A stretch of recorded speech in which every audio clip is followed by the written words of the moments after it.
One Zambia, One Nation. Welcome to ZANIS News. My name is Norach Mupi. Let's take a look at the headlines. Zambians urged to reflect on achievements. Poultry industry players urged to sustain growth. Plus, Handball Association intensifies training. And now the news in detail.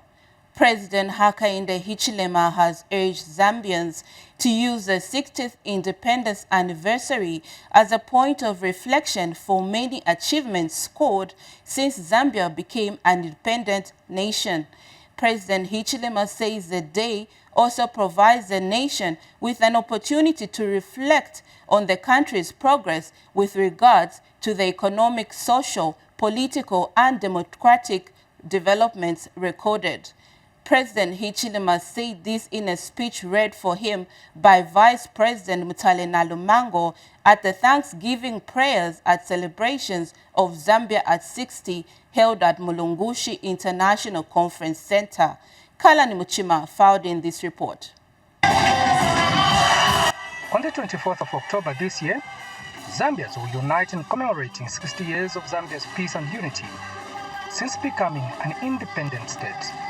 Before then, several events leading to that day, such as the Thanksgiving prayers and celebrations of Zambia at 60, have been held. President Hakainde Hichilema, in a speech read for him by Vice President Mutale Nalumango, has since urged Zambians to use the 60th independence anniversary as a point of reflection for the many achievements scored since Zambia became independent. At 60 years, a country like Zambia should reflect on its physical, spiritual, economic, political, and social maturity.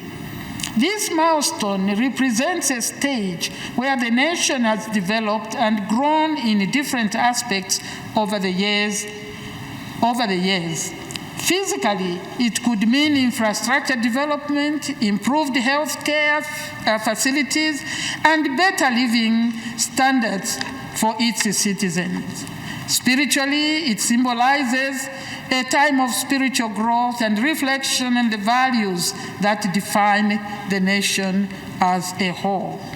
Economically, it signifies a period where the country has made progress in terms of its economic stability, growth, and development. Despite some of the challenges the country is going through, such as the drought, many are still optimistic of the bright future ahead of the country. We believe beyond any shadow of doubt that God shall divinely intervene over the affairs of this nation. Zambia is not alone at all. As your chronos is ticking, his kairos moments also come. And I strongly believe God will visit this country. I want to call upon the government and the citizens of this great nation to continue promoting peace, opportunity for all. Let us be more united. Let us have a collective and shared development vision to make Zambia great. In a homily, Tabernacle of Grace Overseer Bishop Harrison Sakala called for hard work among Zambians. Let us come to a place of refusing poverty and saying, no, we must develop the country. Evaluate yourself and see how much you have contributed to the well-being of Zambia. Number 4, self-involvement. We need to get involved, all of us, in the building of the future Zambia, and believe me, it won't be easy. Several prayer points were given focusing on the country's well-being, peace, economic stability, and the observance of the national values and principles. The 60th independence celebrations will be commemorated under the theme 60 Years Strong, honoring our heritage, embracing the future. Kalani Muchima, reporting for ZANIS in Lusaka. President Hakainde Hichilema has applauded the Chinese government for its support in enhancing socio-economic development in Zambia. Mr. Hichilema notes that the Zambia-China cooperation has yielded remarkable projects which have transformed the two countries. The head of state said this in a speech read on his behalf by Vice President Mutale Lumango during the celebration of the 75th anniversary of the founding of the People's Republic of China and 60 years of diplomatic relations between Zambia and China, which was held in Lusaka last evening. Linda Mupemo brings us the details. Zambia and China have over the years continued to grow and enjoy their bilateral relations. This is evidenced by the support that China continues to render to Zambia at various levels of development. President Hakainde Hichilema has since commended the Chinese government for its role in helping enhance socio-economic transformation in Zambia. The president said this in a speech read on his behalf by Vice President Mutalena Lumango during the celebration of the 75th anniversary of the founding of the People's Republic of China in Lusaka last evening. As we commemorate these milestones, we remember with gratitude the visionary leaders who laid the foundations for the long-lasting tradition of friendship which our respective nations currently enjoy.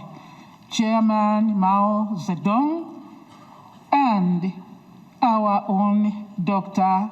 Kenneth Kaunda. Our collaboration has over the years yielded remarkable projects that have transformed our two nations. Notable among them is the Tanzania-Zambia Rail Authority that His Excellency referred to with passion, popularly known as TAZARA. Chinese ambassador to Zambia assured that China will ensure the developmental agreements recently signed between the two countries are actualized. During the FOCAC summit, the two sides signed a number of bilateral cooperation documents in such fields as electricity, water resources, soybean export to China, medical and health care, and capacity building. These documents will not stop on papers. They will be translated into synergy in our collective push for full implementation. Veteran politician and Zambia's former Minister of Foreign Affairs, Vernon Mwanga, commended China for its economic policies, saying it is an inspiration to developing countries. For this and many other achievements, I congratulate successive leaders of China and the people of China for their foresight and unwavering commitment to their culture of hard work. The standards they have set are an inspiration to many developing countries around the world. The event also marked 60 years of the establishment of diplomatic relations between Zambia and China. Linda Mupemo, ZANIS, in Lusaka. Deputy Secretary to the Cabinet, Oliver Kalabo, has informed the United Nations General Assembly that the Zambian government has developed a grievance redress mechanism under the Girls' Education and Women's Empowerment and Livelihood Project to raise concerns, complaints, or grievances related to the implementation of the project. Dr. Kalabo pointed out that this has helped the government to get feedback on its social project protection programs. He said this in a speech read on his behalf by the Permanent Secretary in the Ministry of Community Development and Social Services, Angela Kalwindami, during the Girls' Education and Women's Empowerment and Livelihoods Project side events on grievance redress mechanism in New York, United States of America yesterday. Pythias Mtale has the details. Looking at the full stock of this shop for Maria Mulenga of Kaputa district, it is evident that business is booming for her and she is cashing in big. Miss Mulenga is one of the beneficiaries of the Jewel project supported by the World Bank. In Zambia district, Priska Shula said KGS is good because her parents could not afford to pay for her school and dropped out in grade 10, but she's now in grade 12 thanks to the Jewel project. The Gender Division coordinates and evaluates the implementation of the project by responsible ministries. And on the side event of the Girls' Education and Women's Empowerment and Livelihoods Project at the 79th UN General Assembly here in New York, United States of America, Deputy Secretary to the Cabinet, Oliver Kalau, in a speech read on his behalf by Minister of Community Development and Social Services Permanent Secretary, Angela Kawandan, said it is in this regard that Zambia has developed a grievance redress mechanism under Jewel project to raise concerns, complaints, or grievances related to the implementation of the project. Grievance redress mechanisms, GRMs, are essential tools for promoting social accountability. They provide a formal channel for citizens to raise concerns, complaints, or grievances about the actions or inactions of government agencies, public institutions, or private entities.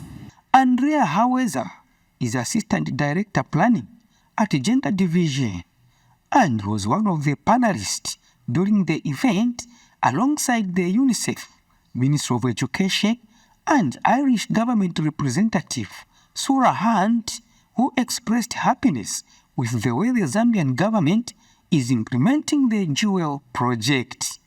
This system requires that we constantly train the people that are involved in implementing this project.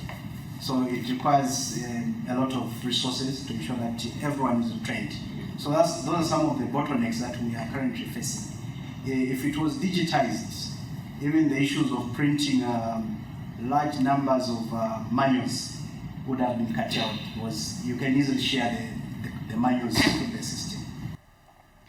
Pethias Mutali, reporting for ZANIS News in New York, United States of America. We take the first break. Stay tuned for more educational news. Zambia Today is a program that keeps you informed on various government policies and programs. Join us every Tuesday at 18 hours on ZANIS TV, Topstar Platform, Channel 6 DTT, and 458 DTH. Don't miss.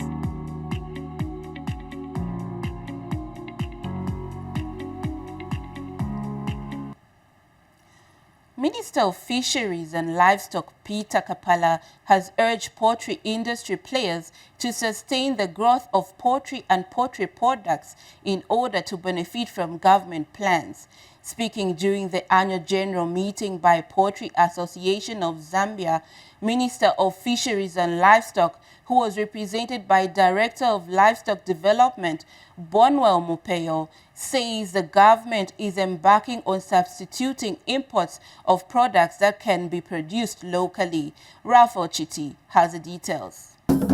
Government says it is working hard to ensure that the poultry industry becomes sustainable.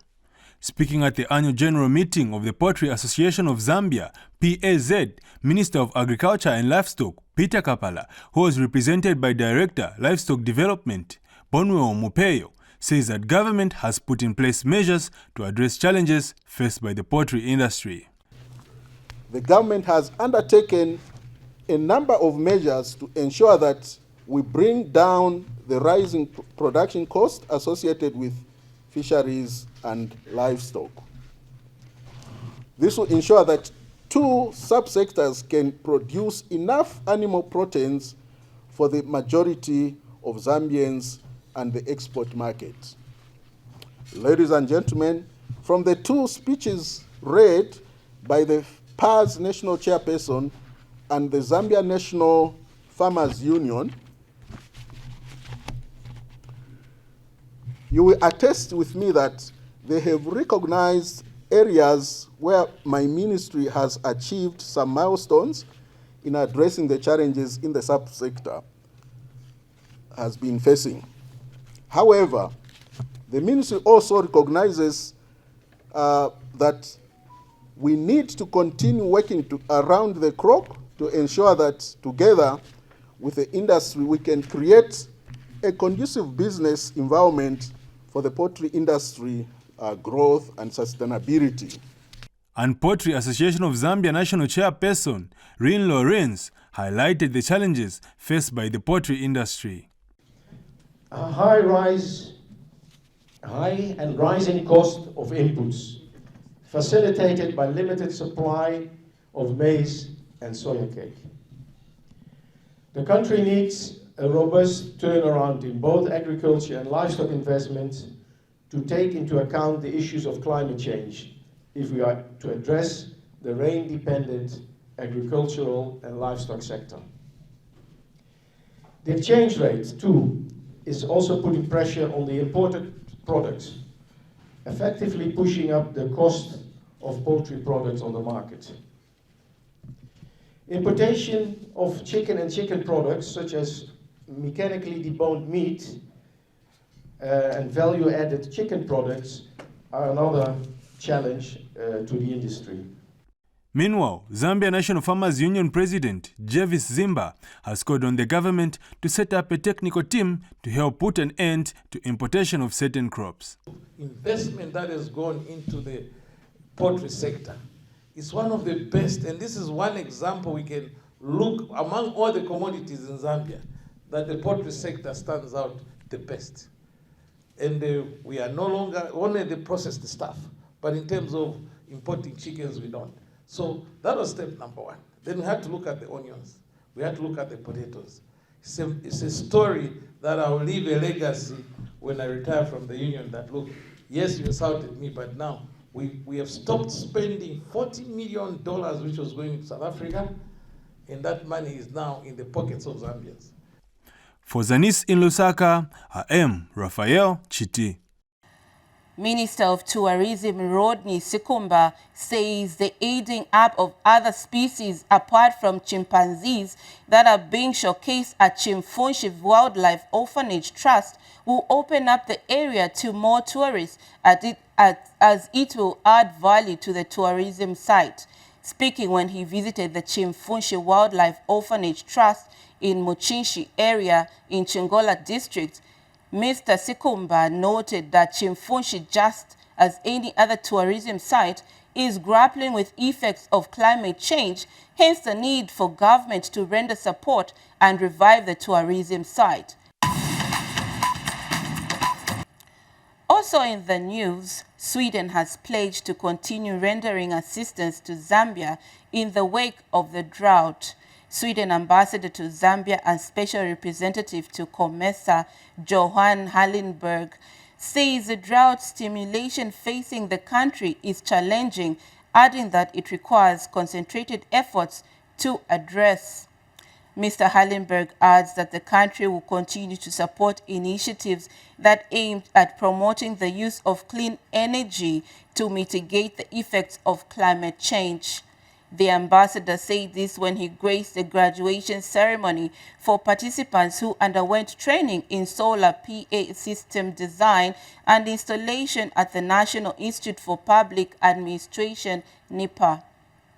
Speaking earlier, International Labour Organization Country Director for Zambia, Malawi and Mozambique, Wallenberg Chibebe, employed the graduates to put in good use the skills they have acquired during the training. Meanwhile, Kafue Gorge Regional Training Center Head of Training, Bright Sepiso, said the course was as a result of a call by the government to promote the use of efficient energy and was designed to equip participants with knowledge and understanding on solar TPA system design and installation. The situation in Zambia right now is unique and it's very, very challenging. We see and understand, I think, the needs of Zambia, and we are also trying to do our best to help to counter the effects of the drought. One way is to support the education and training of people who know how to install solar panels, of course, but we also engage in more humanitarian and direct support. ILO stands ready to support Zambia in finding a lasting solution to the drought-induced power deficits, impacting negatively on the economy and livelihoods of the people. This also was designed to provide participants with the knowledge and skills required to design safely and install solar systems, as well as maintain them.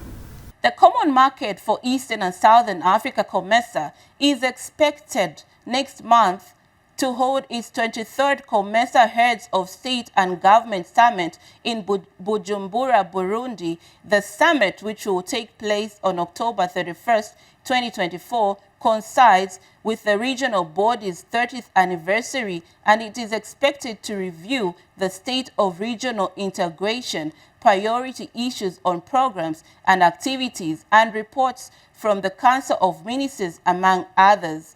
COMESA Secretary General Chileshe Kapwepwe has held a pre-summit briefing for ambassadors and permanent representatives to COMESA to provide an overview of the programs and activities about the summit. Mijelo Lubinda now reports. Burundi, one of the 21 member states of the Common Market for Eastern and Southern Africa, COMESA, is scheduled to host the 23rd COMESA Heads of State and Government Summit. The largest economic bloc with a gross domestic product of about $1 trillion holds its summit annually as a supreme policy-making organ. COMESA Secretary General Chileshe Kapwepwe has held a meeting to update ambassadors and permanent representatives to COMESA on the upcoming summit. Expected outcomes of the summit include the transfer of power, as I've stated, from the current chairperson to the incoming chairperson, who is the host of the summit, to consider the decisions of the 44th meeting of the Council of Ministers, to consider the decisions of the meeting of the Ministers of Foreign Affairs on peace and security in the COMESA region, consider the state of integration in terms of fulfillment of the COMESA mid-term strategic plan for 2021 to 2025, make a declaration on the business forum, discuss priority issues on COMESA programs and activities, consider the annual report for the year 2023, and issue a final communique of the COMESA authority. Ms. Kapwepwe also highlighted the stance of COMESA in supporting productive capacities for enhanced value chain growth.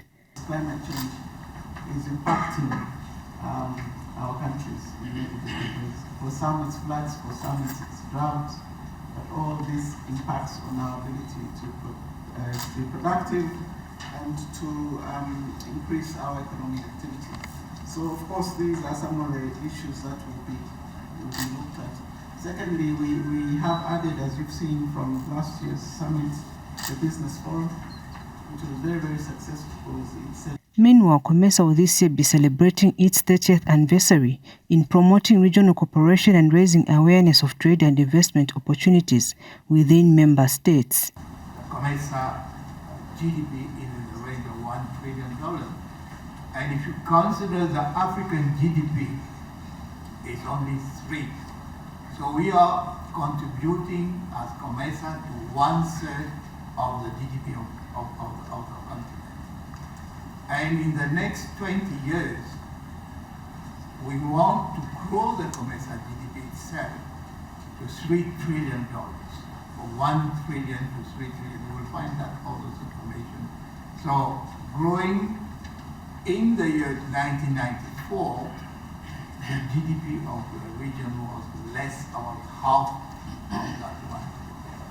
So as you can see that we have grown. This year's summit to be anchored on the theme accelerating regional integration through the development of regional value chains in climate resilience, agriculture, mining and tourism. Michero Luvinda for ZANIS in Lusaka. Two Zambian youth-led initiatives have won the 2024 United Nations Development Programme UNDP Global Awards under Youth for Climate Initiative plus the Quota Prize Initiative. Speaking at the United Nations House, Zambia, when he congratulated Credo Save and Inkaya initiatives, who are the recipients of the awards, UNDP resident country representative James Wakenga said the two awards have been supported by Italy and the UNDP. Kasweka Siakayambo filed in this report. Two Zambian youth-led organizations have won the UNDP Equator and Youth for Climate initiatives. They walked away with cash prizes of $15,000 and $20,000 United States dollars to each winner for their accessible financing, sustainable practices, and skills training initiatives. At a colorful awards ceremony held at the United Nations House, the United Nations Development Programme UNDP reaffirmed its commitment to supporting biodiversity conservation and climate change initiatives. Credo Save and Inkaya, you become a part of a distinguished network comprising over 275 organizations that have been acknowledged for their exceptional contributions to adapt and to mitigate climate change and reduce poverty in the process. UNDP Zambia remains committed to supporting young people, government line ministries and partners that support biodiversity conservation, sustainable energy, climate change mitigation and adaptation, and prevention of land degradation. We will continue to provide the needed technical assistance to implement Zambia's NDC, the 8th National Development Plan, as well as towards the Vision 2030. Credo Save representative Peter Ngandu thanked UNDP for recognizing the work the initiative is doing in Rufunsa and Chongwe. I'm grateful to our partners, our stakeholders, and indeed our community where we operate for the trust and collaboration. It's through our collective efforts that we are able to make tangible impact. Milimo Chona, who is the patron for Inkaya organization, received the award on behalf of Inkaya founder, Banji Chona. The Inkaya Studios project is very grassroots oriented and focuses on women and the youth to be the drivers for change within the training for transformation paradigm. The essence of Drivers for Change centers around putting the grassroots communities, particularly women and the youth, in positions of decision-making, design and implementation, thus exponentially improving capacity building within local communities. Kasweka Sakaimbo reporting, ZANIS, Lusaka. And from the court, the Chisamba Magistrate Court has granted 1,000 kwacha bail to a 17-year-old boy accused of raping 16-year-old girl of Chief Chamuka's area. In a closed court, Chisamba resident magistrate Susan Magalashi granted the accused a 1,000 kwacha bail in his own recognizance, with a traceable surety. Appearing before Chisamba resident magistrate Magalashi yesterday was a male juvenile of Chipempeli village in Chief Chamuka's area in Chisamba district who pleaded not guilty to having carnal knowledge of a minor without her consent. Particulars of the offense are that on 10th September 2024, the accused had unlawful carnal knowledge of a 16-year-old girl without her consent, contrary to Section 132 of the Penal Code, Chapter 87 of the laws of Zambia. The accused denied the charge leveled against him and appealed for bail. Magistrate Magalashi granted bail and adjourned the matter to October 7, 2024 for commencement of trial.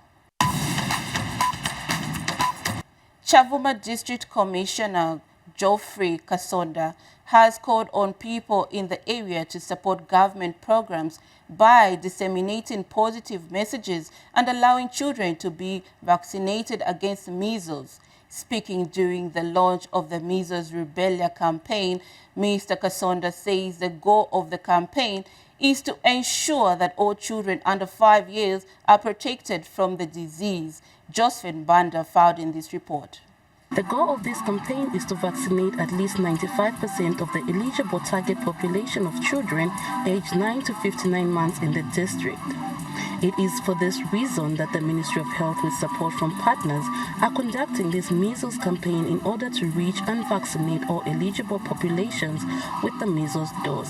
Chavuma is among the 11 districts in the province that is conducting the measles rubella campaign in the whole district catchment area. It is important to note that measles is a highly infectious disease caused by the measles virus, which may affect under 5 children. The goal of this campaign is to vaccinate at least 95% of the eligible targeted population of children aged 9 to 59 months in the district by the end of the year. The government, under the leadership of His Excellency Mr. Hakainde Hichilema, President of the Republic of Zambia, through the Ministry of Health, its cooperating partners are committed and have mobilized resources toward the measles elimination goal. And Acting District Health Director Harry Kazoka has this to say. Allow me to highlight why we are here. We decided to come to Chingi community. I know the guest of honor, you are aware that as a district, Chavuma, we have been recording a lot of cases when it comes to this condition called measles. As a district, we have 22 health facilities. May I mention that all our centers in their respective zones, they have recorded measles cases. And at the national level, we are leading in terms of the cases. And because of that, it has prompted a response. There is no magic that can be done, the guest of honor, to combat the situation at hand. It's only through vaccinating our children. And we have a challenge. Most of our children we see from the other side of the country, which is Angola. They come without being vaccinated, which pose a great challenge to our own children. Meanwhile, the beneficiaries have thanked the government for the gesture.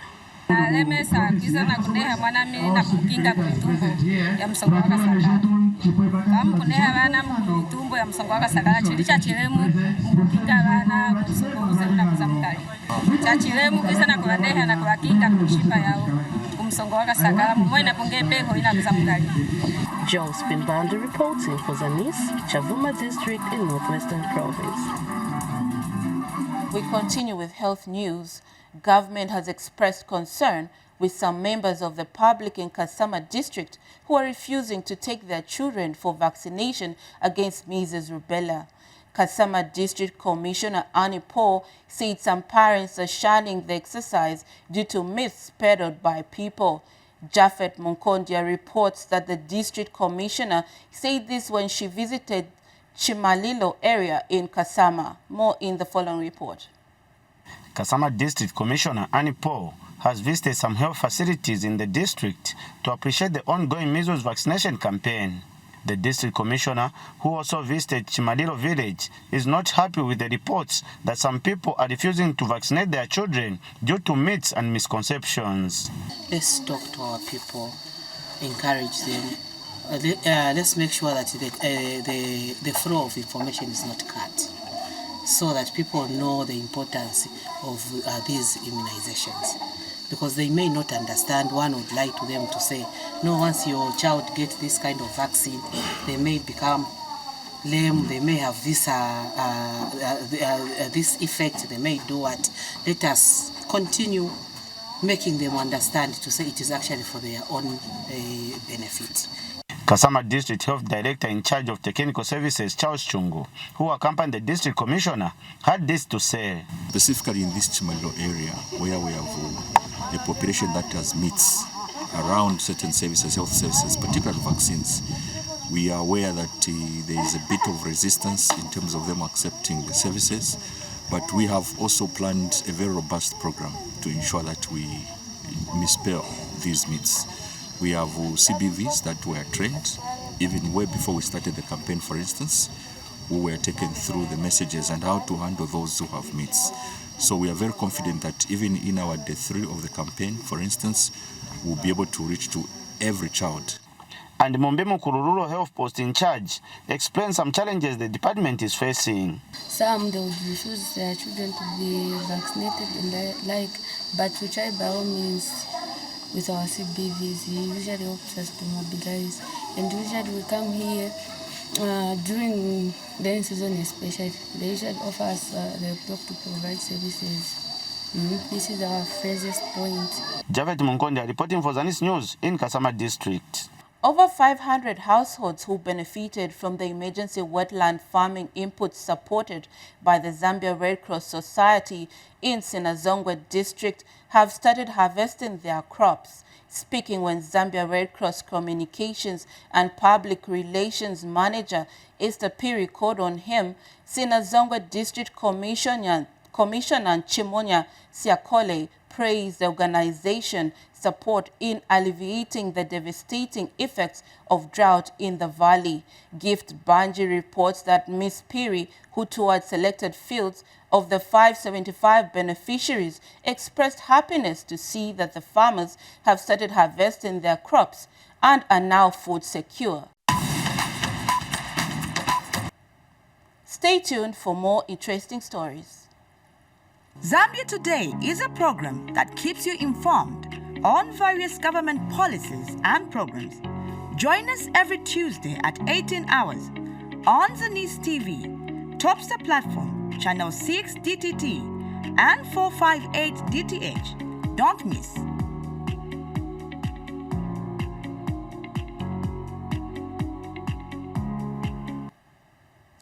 Eastern Province Minister Peter Piri says government is scaling up the distribution of inputs using the electronic voucher system under the Farmer Input Support Program for the 2024-2025 farming season. Mr. Piri says while coordinating with government, agro-input suppliers have already positioned adequate inputs in the e-voucher system in over 74 districts across the country at competitive prices. Details in the following report.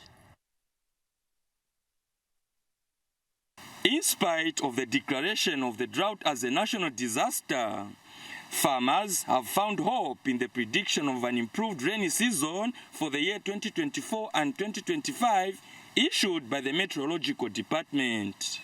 Farmers across the country have now intensified preparation of their fields so as to assure the much-needed good harvest. And due to this, government has deployed full support to farmers by upscaling the distribution of farming inputs. For Eastern Province, the input distribution exercise has been flagged off by the Provincial Minister Peter Piri.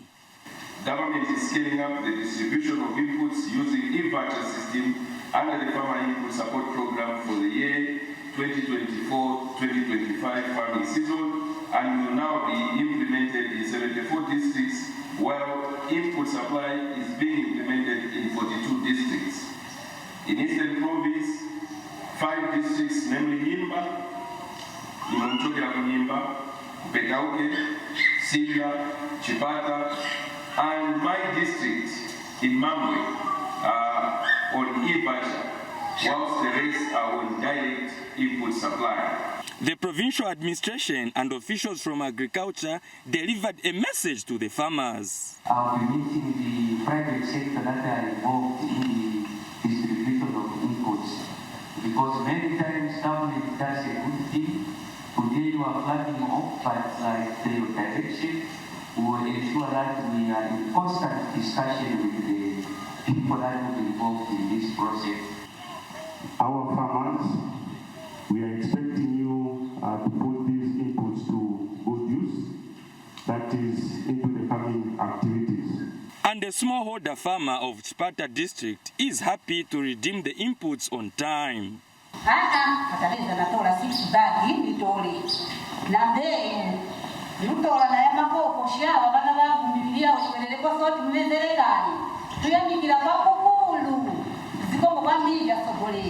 Chimba Moape, ZANIS, Chipata District, Eastern Province. Government has procured 4,800 school desks cumulatively using the 2022-2023 Constituency Development Fund.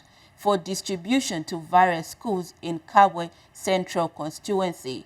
Kabwe Municipal Council Director for Planning, Chansamwila, said in an interview with ZANIS that the school desks have since been distributed to various schools.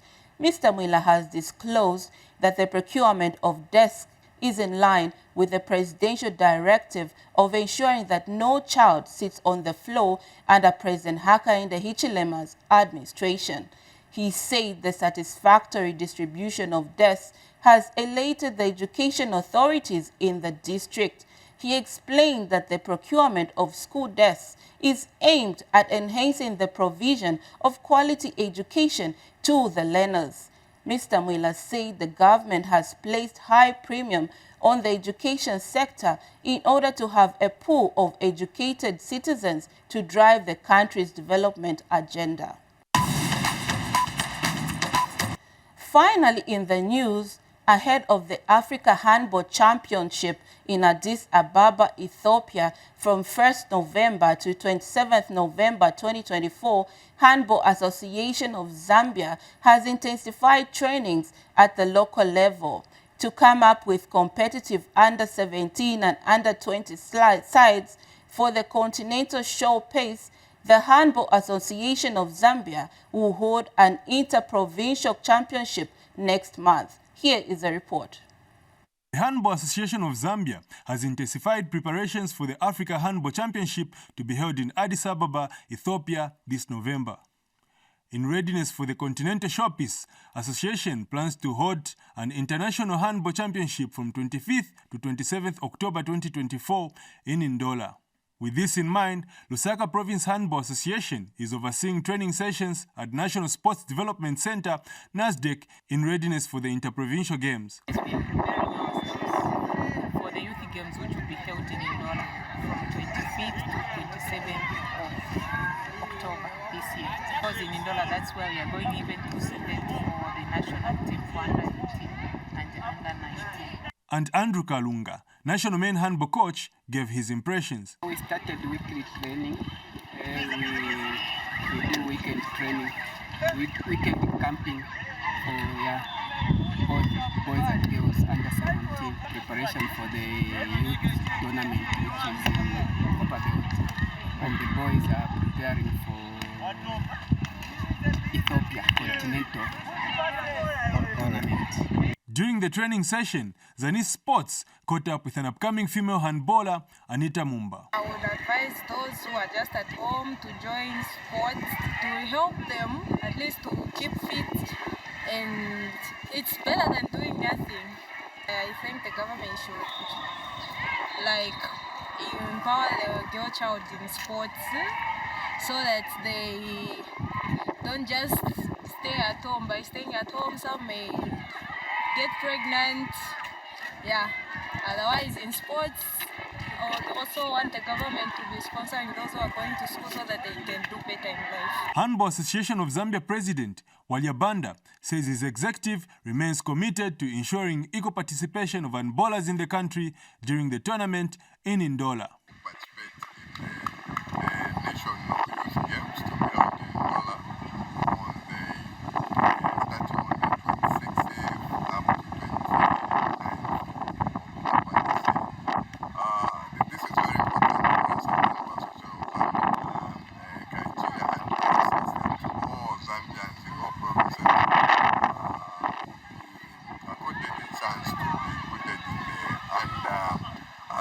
And under 20 national teams, especially that we are preparing for the intercontinental Africa competitions. As we end the news, a reminder of the stories that made headlines. Zambians urged to reflect on achievements. Poultry industry players urged to sustain growth. Plus, Handball Association intensifies training. On behalf of the entire ZANIS crew, my name is Nora Chimopi. Stay blessed.